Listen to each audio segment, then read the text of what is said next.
You know, when you think serial killer, you probably picture some shady guy in a dark alley or maybe a creepy stranger lurking in the subway.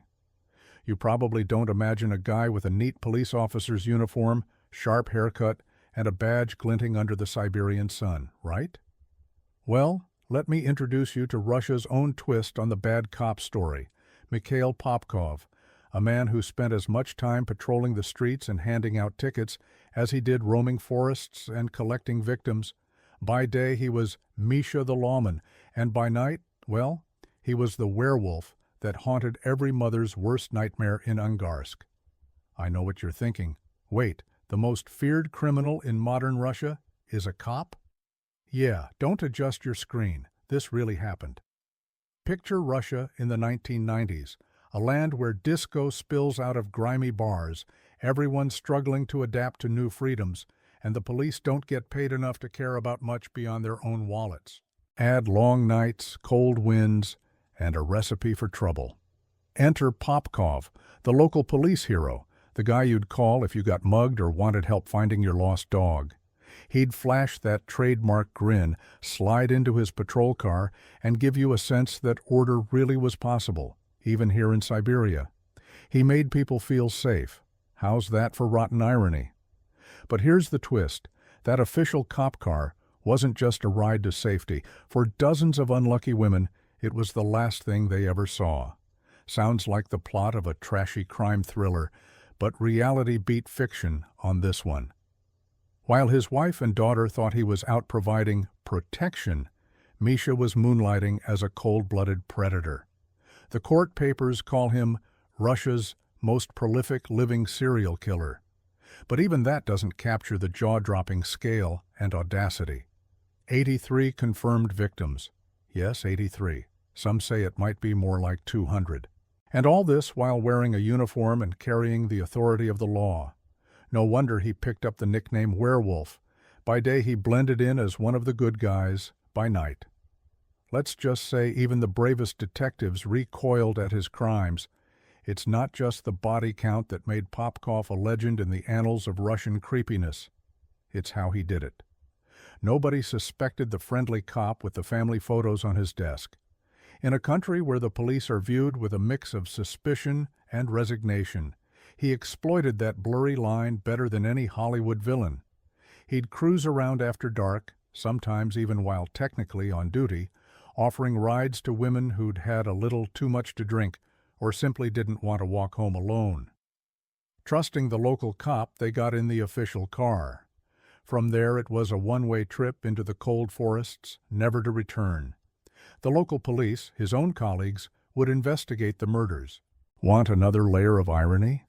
Sometimes Popkov himself was the investigator, combing through the woods for evidence, all the while knowing that the killer they hunted was standing right next to them. For years, Siberia's murder stats racked up, and the cops scratched their heads. Was it the mafia? A gang? Maybe a wild animal? Nope. Just Misha taking a drive. The press, when they finally caught wind, went nuts. The tabloids called him everything from monster to evil genius. But if you asked the locals who lived near him, some would shake their heads and mutter how he seemed just like us. A regular guy drinking tea with the neighbors, waving to the children, mowing the lawn. For more than a decade, he played this double game. Even his wife defended him after his arrest, certain it was a frame-up. Maybe love does make you blind. These days, Popkov sits in a Siberian prison, arguing appeals and refusing to answer questions about all the victims they still can't connect to him. You might reasonably wonder how someone managed to escape justice for years, especially while literally wearing the badge of justice. Turns out, being an insider gives you more than a few perks. He knew how cops thought, where they'd look, and he used it all to cover his tracks. But like all best-in-show criminals, he got cocky. DNA technology caught up, and so did a determined new wave of investigators. Now, the world knows the name Popkov, not as a protector, but as Russia's most feared living criminal. If you ever visit Angarsk, someone will eventually mention the werewolf cop. The chills you'll feel are real. As for his victims, justice came late, but not too late. Each grim tally another reminder that even the most ordinary uniforms can hide the most horrifying secrets. And in Russia, the scariest monsters aren't always hiding under your bed. Sometimes they're the ones telling you not to worry, everything's under control. Let's talk about Angarsk and Irkutsk, two Siberian cities that most people couldn't find on a map if their lives depended on it. These aren't your glamorous Moscow or St. Petersburg postcards with golden domes and fancy cafes. No, these are proper working-class Soviet towns where the factories belch smoke, the winters last 9 months, and the summers feel like a cruel joke. Picture gray concrete apartment blocks stretching to the horizon, streets lined with crumbling sidewalks, and a general sense that life here is something you endure rather than enjoy. It's beautiful in its own bleak way, if you're into that sort of thing. Now add the 1990s to this already cheerful picture. The Soviet Union had just collapsed, and Russia was basically one giant yard sale where everything was up for grabs and nobody knew the rules anymore. The economy tanked harder than a drunk falling off a bar stool. Factories closed, paychecks stopped coming, and suddenly everyone was an entrepreneur, which is a fancy way of saying people were hustling however they could to put bread on the table. Crime went through the roof because when you've got nothing to lose, well, you've got nothing to lose. The mafia ran entire neighborhoods, corruption became the national sport, and the police were either overwhelmed, underpaid, or both. Some cops moonlighted as security for the very criminals they were supposed to arrest. It was chaos with a capital C. And into this mess walked our friend Mikhail Popkov with his badge and his twisted sense of civic duty. But here's where it gets really dark. In this post-Soviet free-for-all, alcohol became everyone's best friend and worst enemy. Russians have always had a complicated relationship with vodka, but the 90s took it to another level. People drank to forget, to cope, to celebrate, to mourn, to exist. Women especially found themselves in impossible situations. Single mothers struggling to feed kids, workers laid off from dead factories, students trying to afford university, all navigating a world that suddenly didn't care whether they lived or died.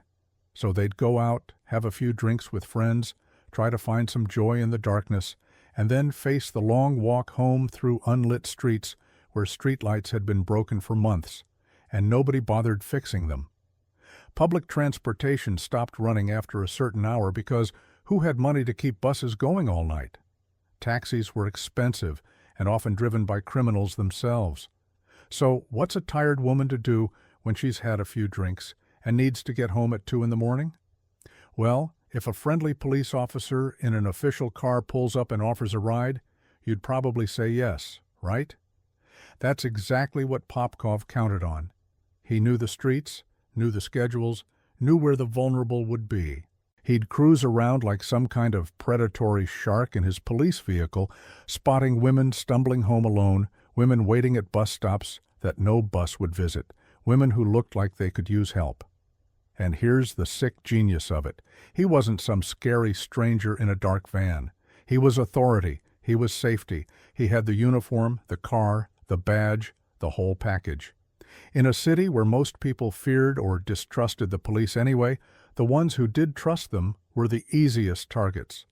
Popkov understood his hunting ground better than any wildlife expert understands migration patterns.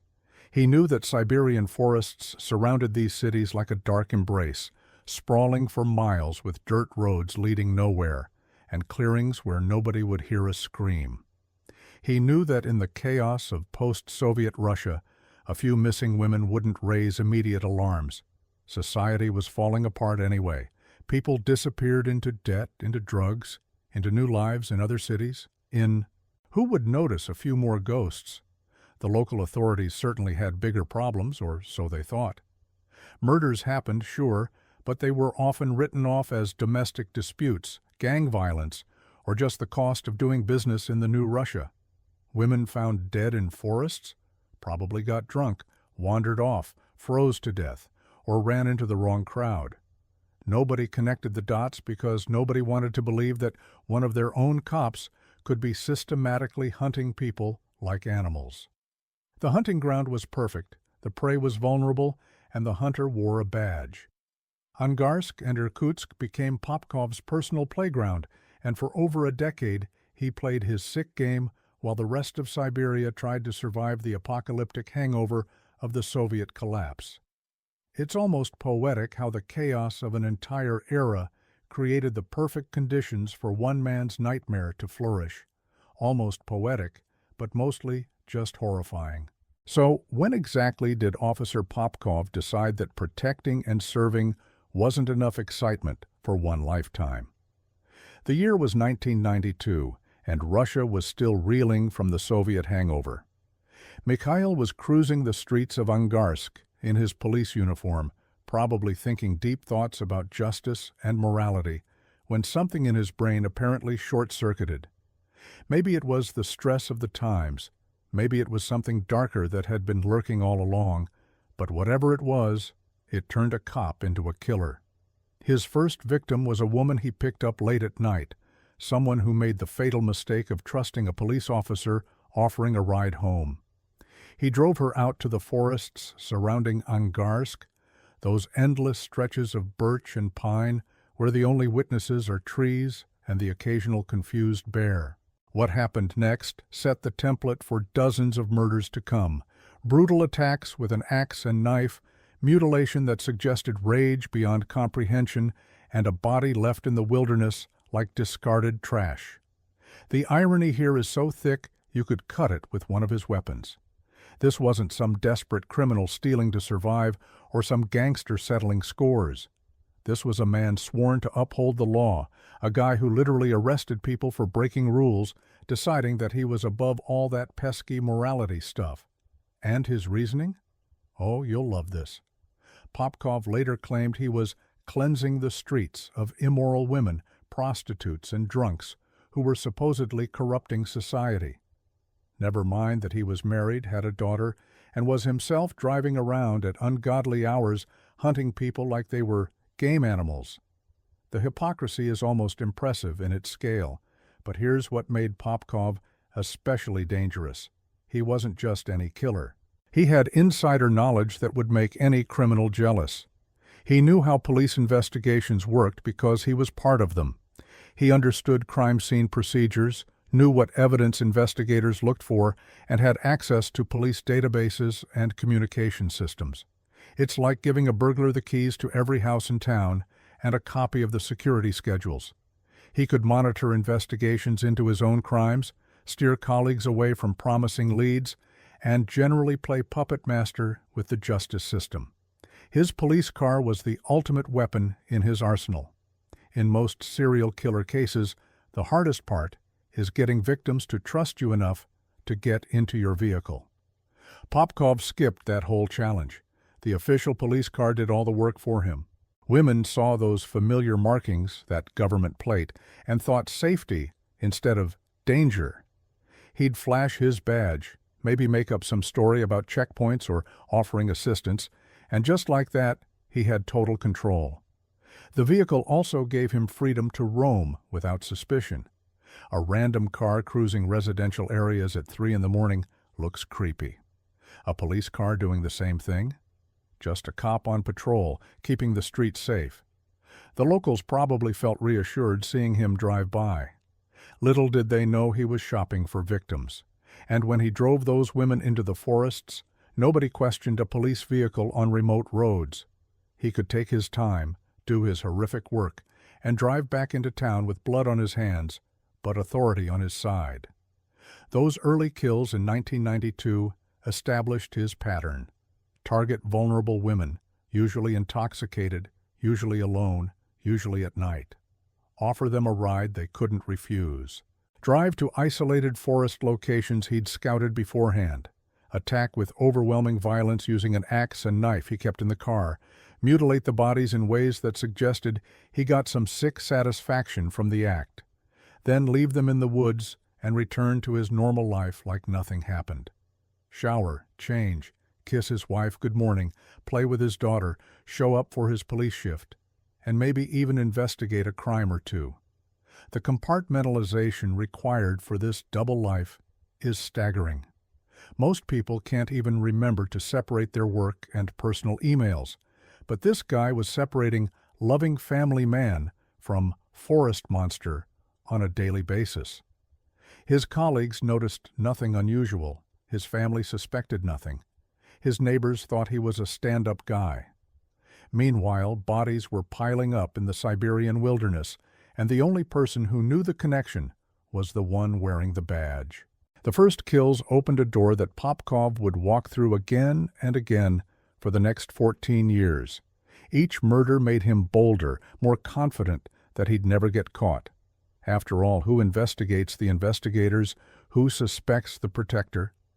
In his twisted mind, he probably thought he was invincible, that his position gave him immunity from consequences.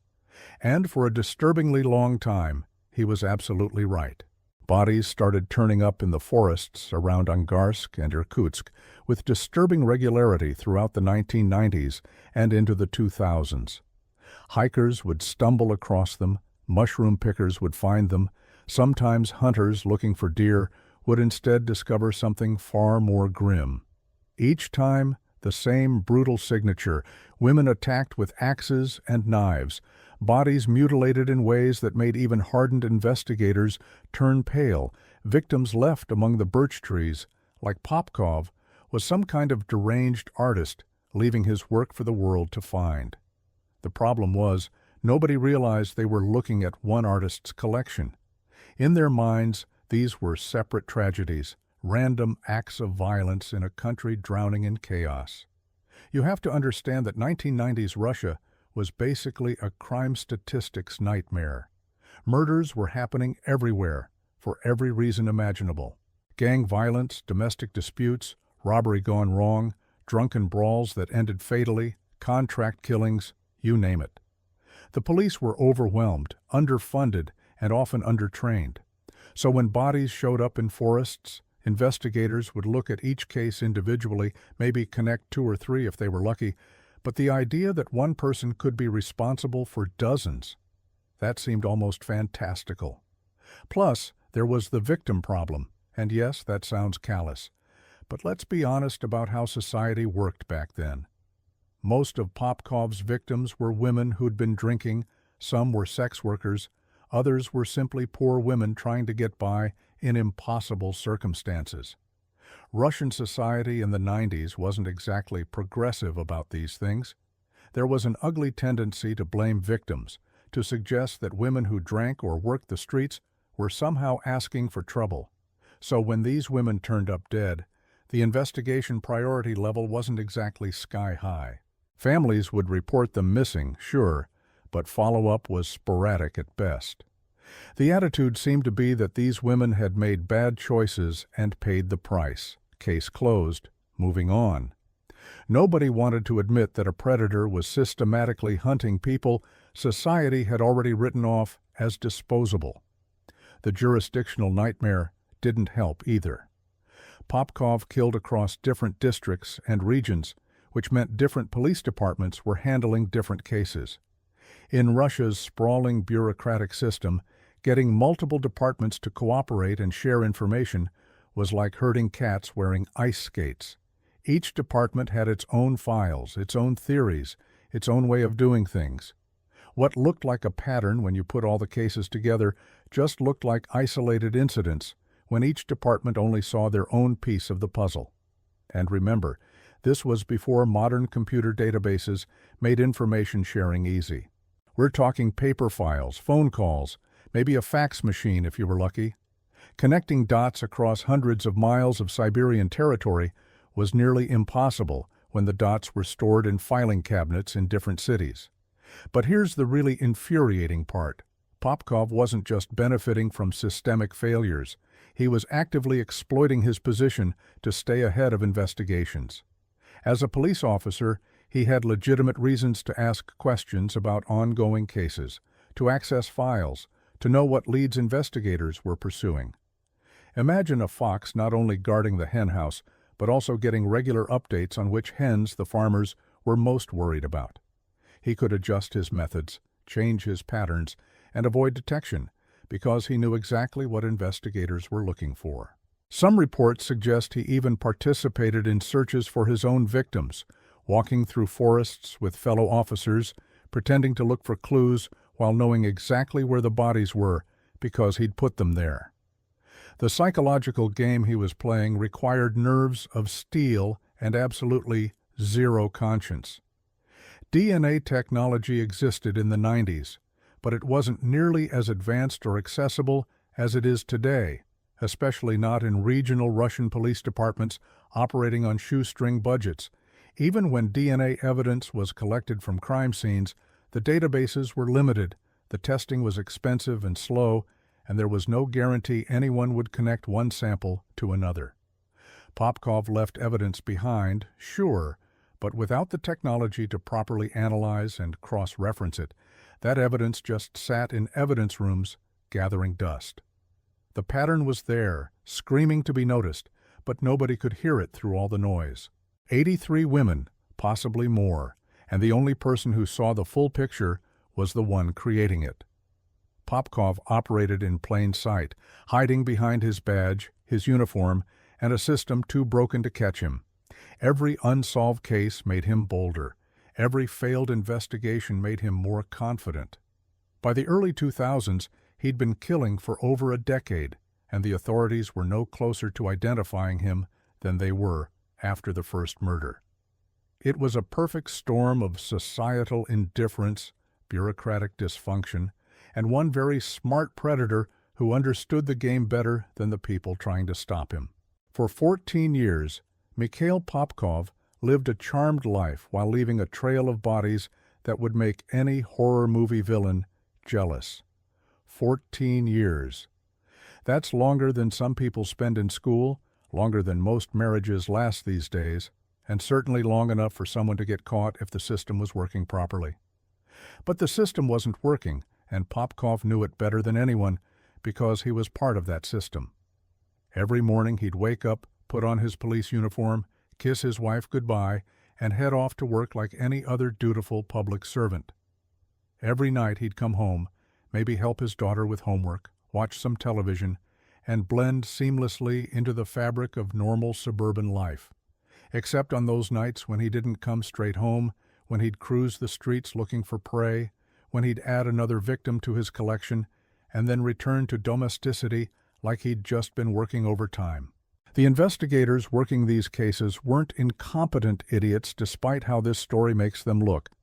They were actually trying, many of them working long hours with minimal resources, genuinely wanting to solve these murders and bring justice to the families. But they were fighting with one hand tied behind their backs and a blindfold on for good measure.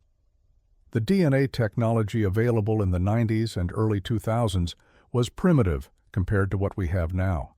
Sure, scientists could extract DNA from crime scenes, but matching it to a suspect required having that suspect's DNA in a database, and databases back then were laughably small. Plus, the testing process was expensive, slow, and required sending samples to specialized labs that were backed up for months.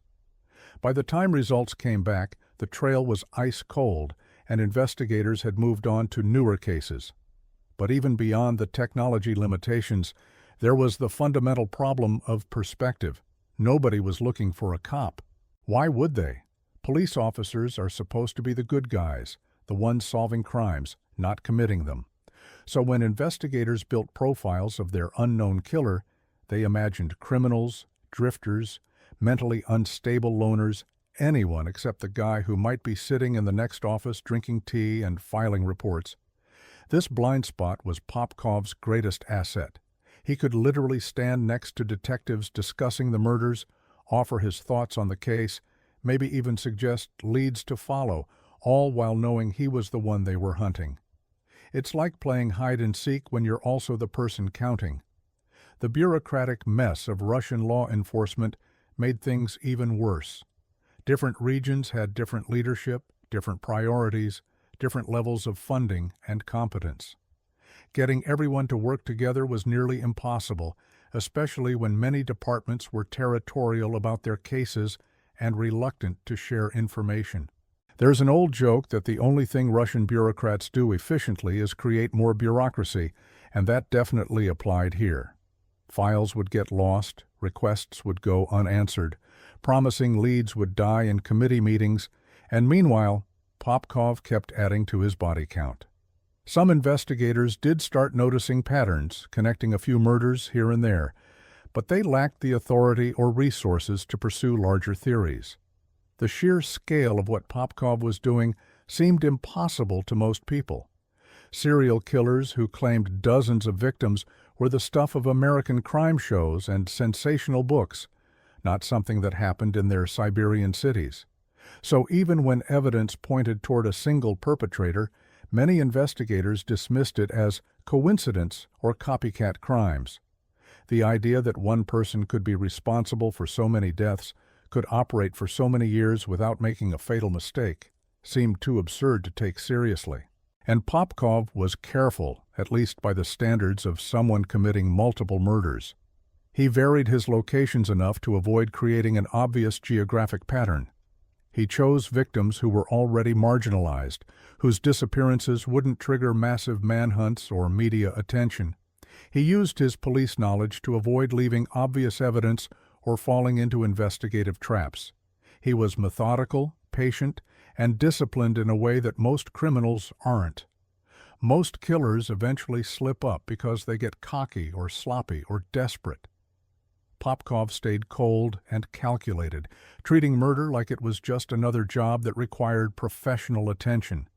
His family never suspected anything because he was a master compartmentalizer. His colleagues never suspected anything because he played the role of dedicated officer perfectly. His neighbors never suspected anything because he mowed his lawn and said hello and acted exactly like everyone else.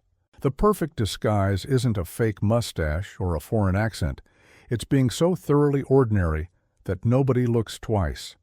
For over a decade, the investigation into these murders went nowhere. Cold cases piled up in filing cabinets.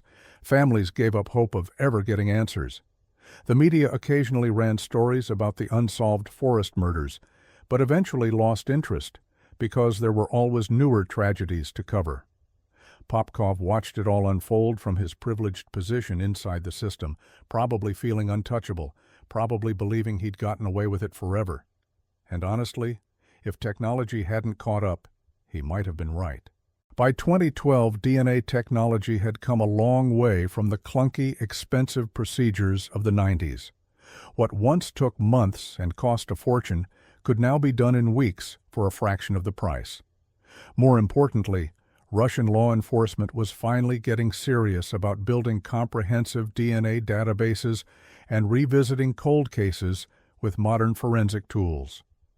It's funny how technology eventually catches up with everyone, even people who think they're untouchable. Someone high up in the investigative chain finally decided to take a fresh look at all those unsolved forest murders that had been piling up for 2 decades. Maybe it was a new detective with fresh eyes.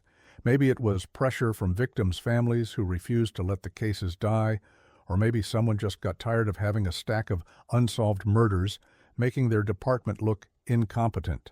Whatever the reason, investigators started pulling old evidence from storage, dusting off forgotten files, and running everything through new DNA analysis. And guess what? Patterns started emerging that should have been obvious years earlier. Multiple crime scenes showed DNA from the same unknown male. The brutality was consistent across cases. The victim profiles matched. The geographic locations clustered around Angarsk and Irkutsk. Suddenly it became crystal clear that they weren't looking at random violence, but at one very busy serial killer who'd been operating right under their noses for years. Now came the hard part, finding the guy. Having DNA evidence is great, but it's useless unless you can match it to someone. The investigators needed to build a suspect pool and start testing, which in a region with hundreds of thousands of men was like finding a needle in a haystack, except the needle was a murderous cop, and the haystack was an entire Siberian province. So they did something ambitious and honestly pretty impressive.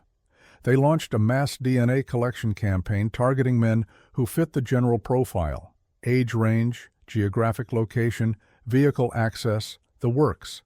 They set up testing sites and started swabbing cheeks by the hundreds. This wasn't some voluntary feel-good community project either.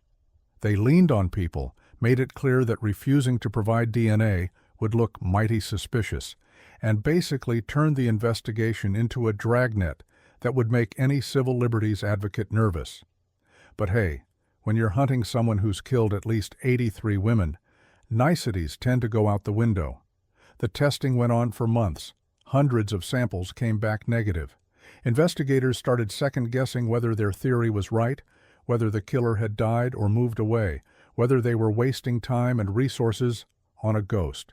And then, probably on some unremarkable Tuesday afternoon, a lab technician somewhere looked at results and saw a match. The DNA from multiple crime scenes matched a sample they'd collected. They had him. Now here's where the story gets its delicious final twist of irony. The name attached to that DNA sample was Mikhail Popkov, police officer, colleague, one of their own. Imagine being the investigator who made that connection. You're expecting some criminal with a rap sheet, some sketchy character everyone had their eye on, and instead you get a decorated cop who'd been working cases alongside you. The shock must have been seismic. Suddenly everything made horrible sense. How the killer knew police procedures, how he'd evaded capture for so long, why the investigation had gone nowhere despite obvious patterns, how he'd gained victims' trust. It wasn't genius criminal mastermind stuff, it was insider trading applied to murder. The investigators had to move carefully because accusing a fellow officer of being a serial killer without absolute certainty would be career suicide. They quietly verified the results, double-checked everything, built their case brick by brick.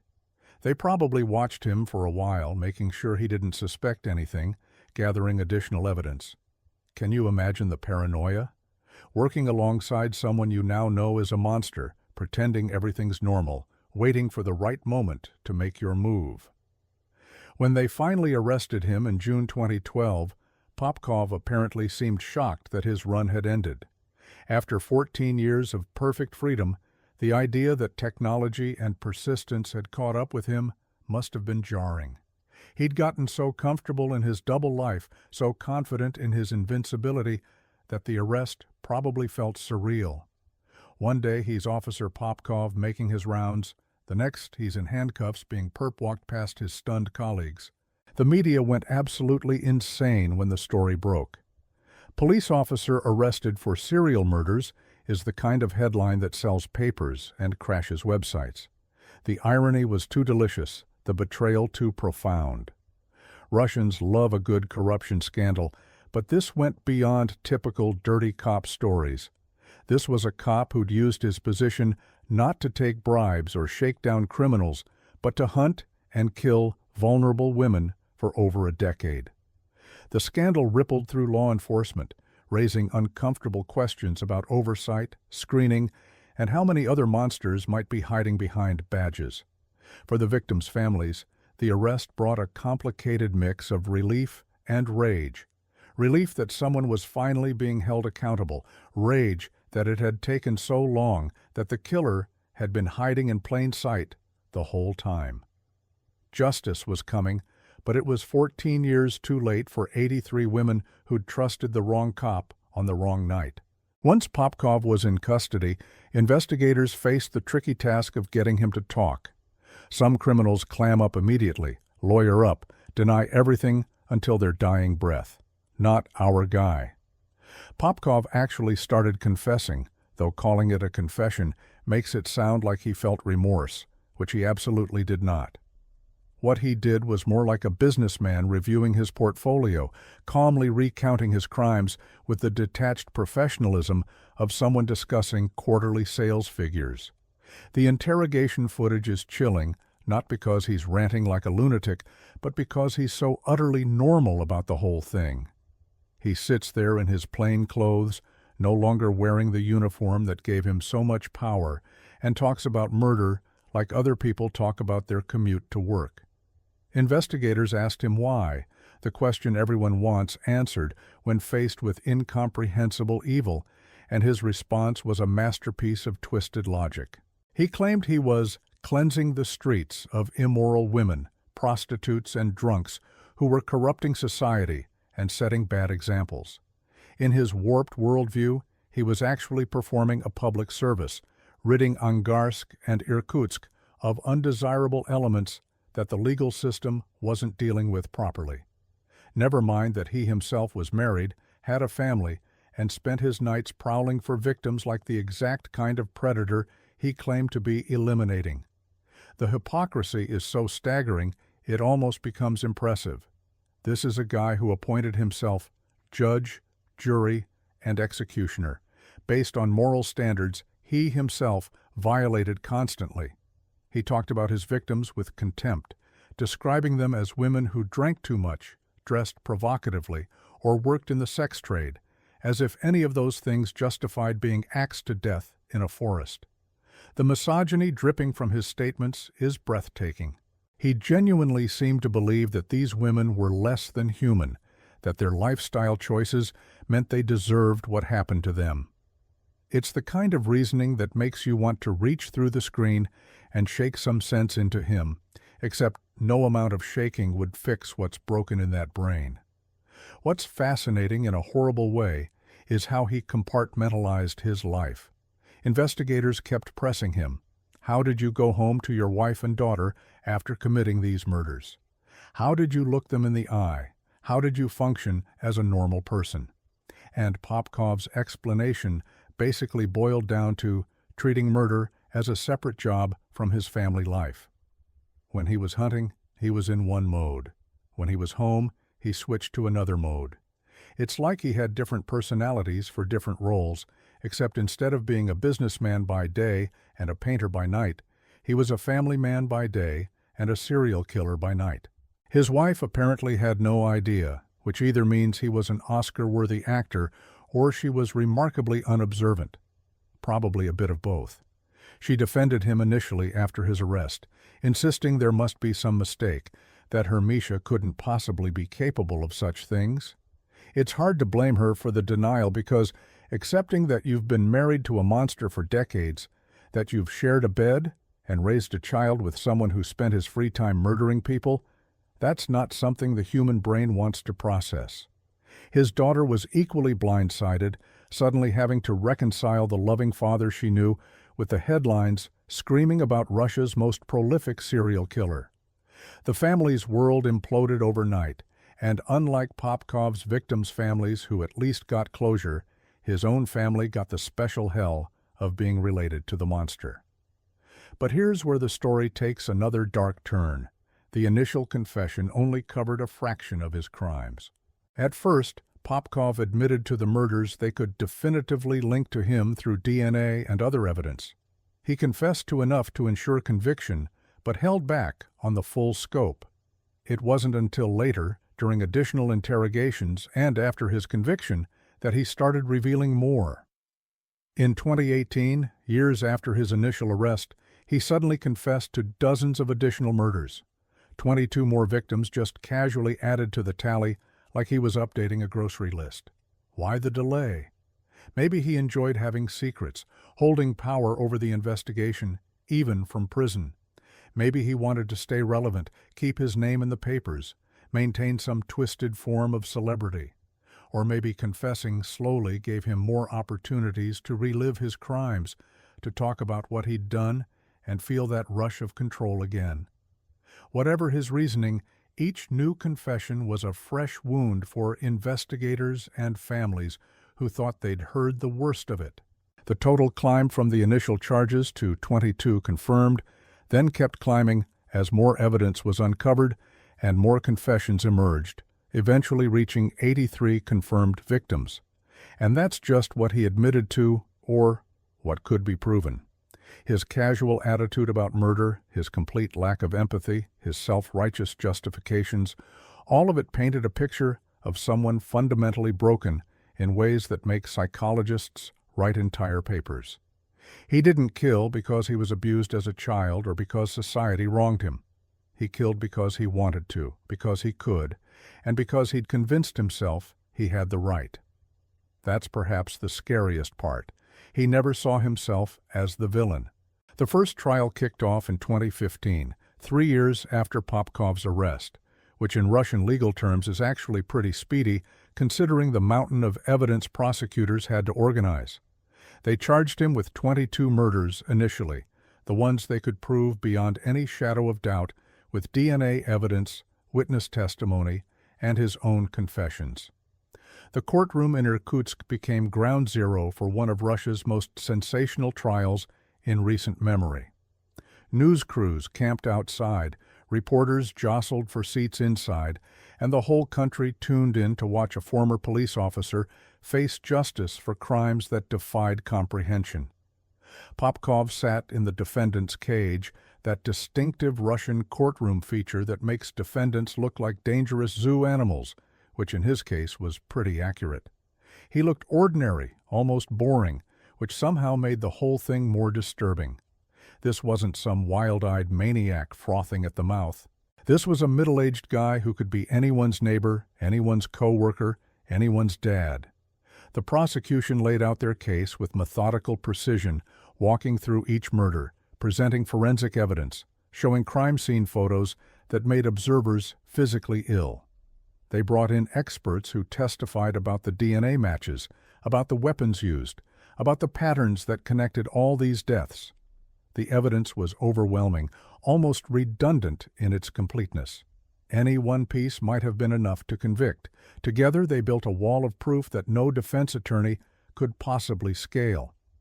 And Popkov's defense? Well, it was pretty thin because what can you really say when your client has confessed and the evidence backs up every word? His lawyers tried the mental illness angle, suggesting he wasn't fully responsible for his actions, that something in his brain was broken. Mental health experts were paraded in to evaluate him, and while they confirmed he had serious psychological issues and disturbing personality traits, none of them could definitively say he didn't know right from wrong.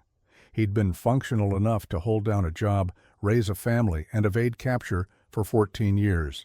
That takes planning, self-control, and awareness of consequences. The insanity defense wasn't going to fly. The victim impact statements were absolutely gutting. Family members stood up one after another, describing the women Popkov had killed not as statistics or nameless victims, but as daughters, mothers, sisters, friends.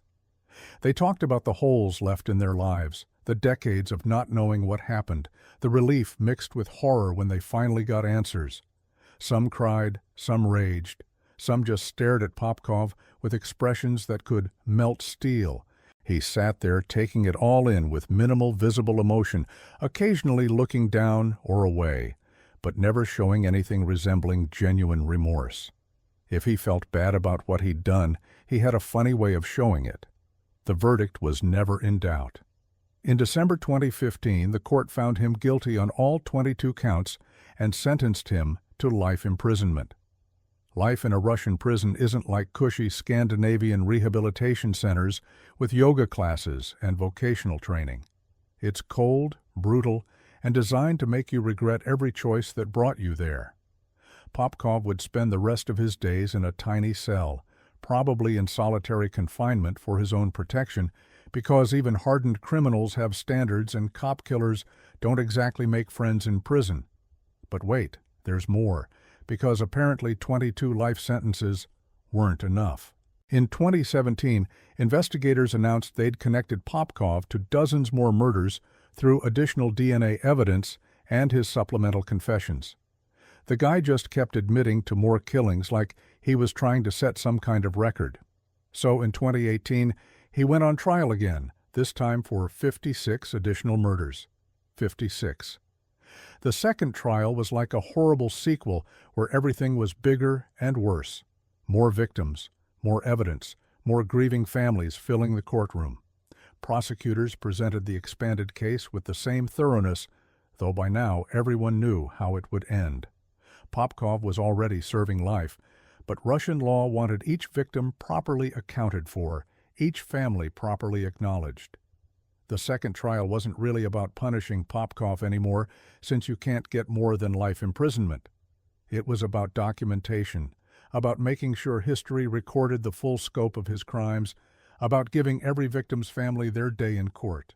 The verdict came down in late 2018, guilty on all 56 counts, another life sentence stacked on top of the first one. At this point, Popkov held the dubious distinction of being Russia's most prolific living serial killer with 78 confirmed murders, a number that would climb to 83 as more cases were resolved. The courtroom scenes from both trials are surreal to watch. You've got this ordinary-looking guy who spent decades pretending to uphold justice now being crushed by that same justice system. The family's getting closure, but also having to relive their trauma in excruciating detail. The prosecutors methodically building cases that were almost boring in their thoroughness because the outcome was never in question. And through it all, Popkov maintained his bizarre calm, acting less like a man facing life in prison and more like someone inconvenienced by a long meeting. Justice came for Mikhail Popkov, but it came slow and it came late, arriving decades after it should have. So we've got 83 confirmed murders, which already makes Popkov one of the most prolific serial killers in modern history, right up there with the worst humanity has to offer. But here's the thing that should keep you awake at night. Investigators believe 83 is just the tip of a very dark iceberg. Some experts think the real number could be closer to 200 victims, maybe more, scattered across Siberia like some kind of horrific treasure hunt, where the treasure is bodies and the map was burned years ago. Let that sink in for a moment. 200 people. That's not a serial killer. That's practically a one-man genocide. How does someone kill 200 people over 14 years without the entire region noticing? Well, welcome back to the chaos of post-Soviet Russia, where record-keeping was a joke. Missing persons reports often went nowhere, and marginalized women could disappear without anyone important caring enough to connect the dots. The math is actually plausible in a disturbing way. 83 confirmed murders over 14 years averages out to about 6 per year, roughly 1 every 2 months. But that's just what they can prove with DNA evidence and confessions. What about all the bodies that were never found? What about murders in regions where evidence was lost or contaminated? What about victims who decomposed beyond the point where DNA could be extracted? Siberia is massive, filled with endless forests and remote areas where you could hide 100 bodies and nobody would stumble across them for decades. Investigators started looking at unsolved murders across a wider geographic area, cases that matched Popkov's pattern but couldn't be definitively linked to him. Women attacked with axes and knives, bodies left in forests, victims who'd been drinking or were otherwise vulnerable. The similarities were striking. Maps started appearing in police stations with pins marking confirmed Popkov murders in one color and suspected Popkov murders in another color, and the second color overwhelmed the first. It painted a picture of a killing spree so extensive it seemed almost impossible for one person to accomplish, except they knew he'd been doing exactly this for years. Popkov himself has been cagey about the full extent of his crimes. Sometimes he hints at more victims, dropping vague comments that suggest his confirmed count is incomplete. Other times he clams up, either because he genuinely doesn't remember, because he wants to maintain some twisted sense of power by withholding information, or because even he's lost count after so many years and so many murders. Imagine killing so many people that you can't actually remember them all individually. That's not just evil, that's industrial-scale evil. The problem investigators face is proving any additional murders beyond the 83. DNA degrades over time, especially in Siberian weather conditions where bodies freeze and thaw repeatedly. Crime scenes from the 90s were often contaminated or poorly documented because nobody realized they were dealing with a serial killer. Evidence was lost, files were misfiled, witnesses died or moved away. Building a case that would hold up in court requires more than suspicion and pattern matching. You need concrete evidence, and concrete evidence is hard to come by 2 or 3 decades after the fact. Some families of missing women have come forward begging investigators to look at their cases, convinced their loved ones were Popkov victims even though there's no proof. They describe daughters or sisters who disappeared after nights out, who were last seen in areas Popkov frequented, whose deaths match his methodology. The emotional appeals are heartbreaking, but legally worthless without evidence. You can't convict someone based on probability and gut feelings, even when those gut feelings are probably right. There's also the question of whether Popkov killed outside his known hunting grounds. He was a cop with a vehicle and freedom to travel.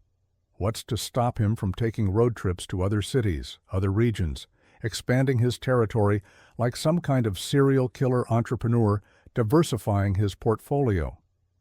Investigators have reached out to police departments across Siberia and beyond, asking them to review cold cases involving murdered women. Some have found potential matches, but again, proving Popkov was responsible is nearly impossible without his confession or definitive forensic evidence. The 200 victim estimate comes from criminal profilers and investigators who've studied his patterns, his frequency, and the gaps in his known timeline. They see periods where he might have been active, but no confirmed murders exist in his usual areas, suggesting he was killing elsewhere, or victims simply haven't been found. They look at the sheer number of unsolved murders in the region during his active years and calculate how many reasonably could be attributed to him. It's educated guesswork, but the math points toward a body count far higher than 83. If they're right, if the real number is closer to 200, then Popkov isn't just Russia's most prolific serial killer. He's one of the worst in world history, competing with monsters like Luis Garavito or Pedro Lopez for the title of most murderous individual ever recorded. That's not a competition anyone should win, but Popkov might have claimed the prize. We'll probably never know the full truth because Popkov isn't talking, and the evidence has gone cold. So where is Mikhail Popkov now?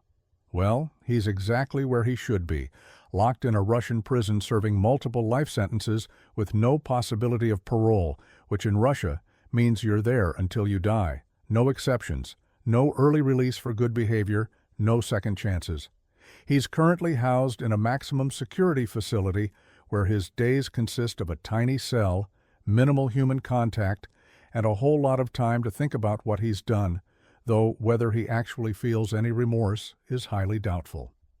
Prison life for a former cop is particularly brutal because inmates hate cops almost as much as they hate child abusers, and a cop who murdered 83 women makes you a special kind of prison pariah. Popkov reportedly spends most of his time in isolation, partly for his own protection and partly because nobody wants to deal with him. The man who once held power and authority now has absolutely none, reduced to a number in a system he used to be part of. There's a certain poetic justice in that, watching someone who exploited the system get crushed by it. But the story doesn't end with him rotting in prison because Popkov, ever the narcissist, has been filing appeals throughout the 2020s. Yes, you read that right. A man convicted of 83 murders, a man who confessed to many of them, a man caught through ironclad DNA evidence, is still trying to weasel out of his sentences through legal technicalities. His lawyers have argued everything from procedural errors to improper evidence handling to claims that his confessions were coerced. None of these appeals have gone anywhere because the evidence is overwhelming and the convictions are solid. But the fact that he's still trying shows a remarkable level of delusion or entitlement, or both. Each appeal is like a slap in the face to the victims' families who thought they'd finally gotten closure. Every time Popkov's name appears in the news because of another legal filing, those families have to relive their trauma all over again. They have to watch this monster get his day in court again and again, while their loved ones stay dead. The Russian legal system allows for appeals, which is fine in principle because wrongful convictions do happen, but watching someone so obviously guilty work the system is infuriating. His most recent appeals in the mid-2020s have focused on challenging the severity of his sentence and questioning whether life imprisonment is constitutional under Russian law. It's a bold strategy considering he murdered more people than most of us will meet in a lifetime, but apparently his lawyers think it's worth a shot. Spoiler alert, it's not going to work. Russian courts aren't known for their leniency toward serial killers, and Popkov has precisely zero sympathetic factors working in his favor. He's not young, he's not mentally incapacitated, he's not a first-time offender who made a mistake. He's a calculating predator who spent 14 years hunting women for sport. The appeals will keep getting denied, and he'll keep dying in prison, which is exactly what should happen. But even with Popkov locked away and his appeals failing, the case leaves haunting questions that will never be fully answered. How many women did he really kill? Where are the bodies of victims who've never been found? Are there families out there who still don't know what happened to their missing daughters, sisters, mothers? Did other police officers suspect something and look the other way? Could the investigations have moved faster if authorities had taken the early murders more seriously? These questions hang over the case like a dark cloud, reminders that even when justice is served, it's never complete. The families of identified victims at least have closure, knowing what happened, and seeing their killer punished. But countless other families are stuck in limbo, forever wondering if their missing loved one was another of Popkov's victims, unable to prove it or move on. The case has had lasting impacts on Russian law enforcement, forcing uncomfortable conversations about oversight and accountability. How do you prevent another cop from using his badge as a license to kill? How do you catch predators who are supposed to be the ones catching predators? These aren't easy questions, and the answers require systemic changes that are slow to happen in any country, let alone Russia, where institutional reform moves at glacial speed. Popkov's legacy, if you can call it that, is one of horror and betrayal. He betrayed his oath as a police officer, betrayed the trust of vulnerable women, betrayed his family, and betrayed basic human decency. He represents the darkest possibilities of unchecked power combined with absolute lack of conscience. Russia has had many notorious criminals throughout its history, but few have combined such scale of violence with such profound hypocrisy. The werewolf nickname fits perfectly, a monster disguised as something trustworthy, revealing its true nature only when it's too late for the victims.